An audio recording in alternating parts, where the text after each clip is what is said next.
Mother, it's been. I thought you passed in 2021. I didn't realize it was 2020. Your husband turned into a real asshole when you passed. He accused Margie of stealing money, kicked her out of the house, and I went with her.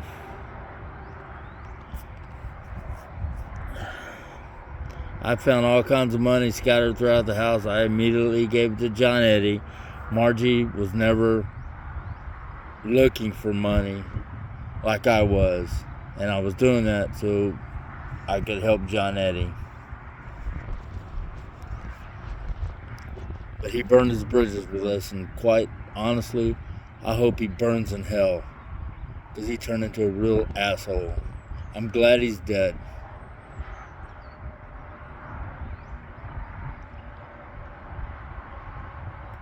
Margie contacted me one day several years ago and kind of asked me to look at your house,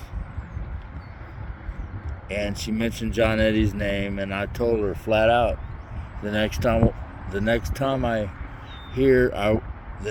want to hear John Eddie's name, I want to hear the word dead behind it. He ended up moving in with a lady down the street, and I guess left his house for squatters or whoever, and he ended up giving your house to his son. I put as much sweat equity into that house as he did. He's a real bastard. But Margie and I know you're a good heart, and she's having some issues with her respiratory system or breathing up in the high altitudes. So she's looking at moving to Texas where she can get some relief. So I'm hoping that happens. Later today, I've got to go by and I'm going to snoop around your house and probably get caught and maybe shot. I don't know. But I'm going to see if anybody's living there. Take some pictures. It looked like the house was okay, but from the word I got was that the whole back area was pretty much ruined. Whether or not that's true, I don't know. But I'm going to go check it out today after I go to Daddy's grave. Your tombstone says loving wife and mother. You were definitely a loving mother. Your husband, on the other hand, was an asshole. He was cheating on you left and right, which I'm pretty sure you were aware of. But you know there's a problem when he hits on my wife. At your funeral, no less. And you're the one thing I really, really, really loved about your funeral was that you played your own funeral. There was enough recordings of you playing that's how we did your funeral at the church. So you played your own funeral. So that's gotta feel pretty good. The only person I've ever heard of doing that. Of course, I don't get out a lot, but so after almost 19 years, I got laid off from T-Mobile. I was able to find another job about 6 months later. I'm making about half of what I made when I was working for T-Mobile. I used to get 25 to 35 hours overtime a day or a week, and now I get none. So my paycheck is about half of what it used to be. Well, hold on. I got off the point. Back to John Eddie. So they haven't created a new headstone yet. Unless it's on the back. Let's take a look. Ugh.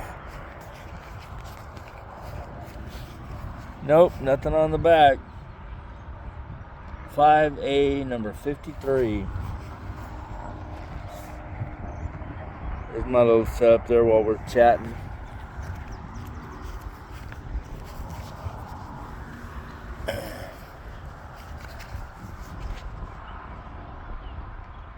He died in February, the 16th, I believe. And the only way we knew that is because Margie was looking at possibly moving into your house so she can get out of the high elevations. But my question is, from what I understand, is y'all were supposed to be buried together.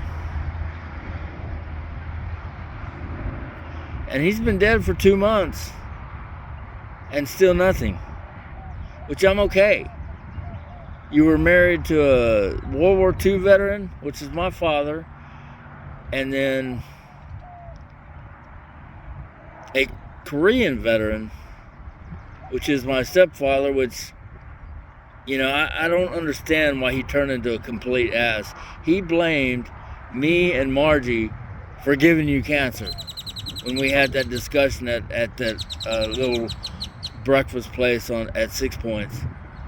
He pretty much blamed me and Margie for you having cancer. And I'm sorry that upset you, but you've always, you know, it had to do a lot with your bills and stuff. And you've always been so responsible in that regard. We just didn't want you getting in the hole, you know? I'm not sure what else to say, Mother.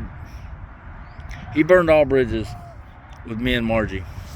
And hell, we were the only ones that would ever call him on his birthday to tell him happy birthday. His own kids didn't do that.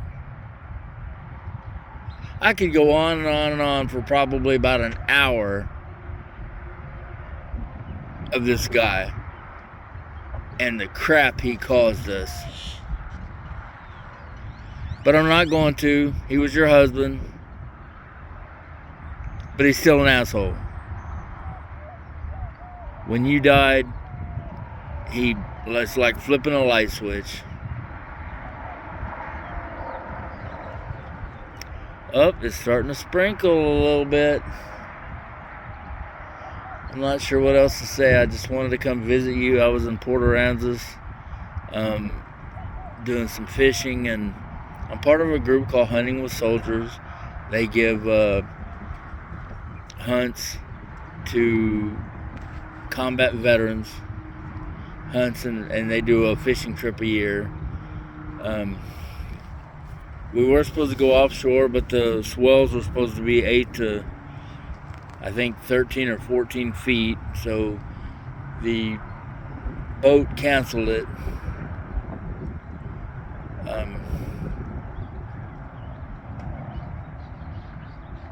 So we ended up going inshore. They ended up being able to hire 6 boats to take us inshore, and I limited it out in redfish,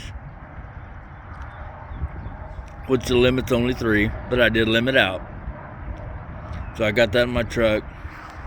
Matter of fact, there's my truck there.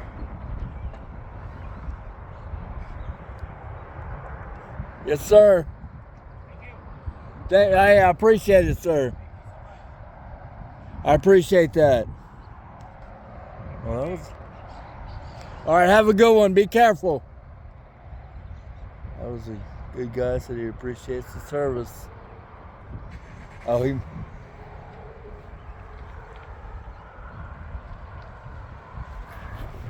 must have saw my license plate. In Texas, you're required 1 up front, 1 on back. Oh, almost lost my camera.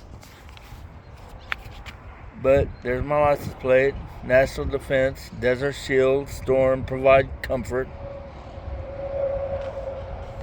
All right, so back to you, Mother. You wouldn't believe how much I miss you. I gave you a lot of hard times, but That's what sons are supposed to do with their mother.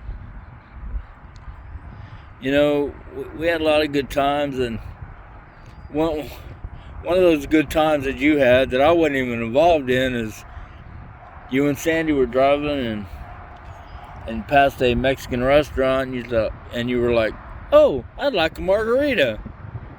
So you made Sandy turn around, and y'all went to that restaurant and had a margarita.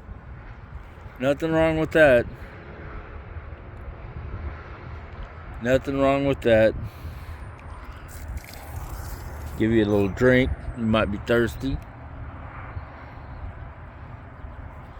Well, Mother, I guess it's about time for me to head over and try to find Daddy's grave. I wish he was buried in this cemetery. I'm thinking about trying to register for this cemetery instead of the one in Houston because I hate Houston. Hate it with a passion. All right, Mother, love you, and come to me if you wish. I will accept you at any time. All right, love you.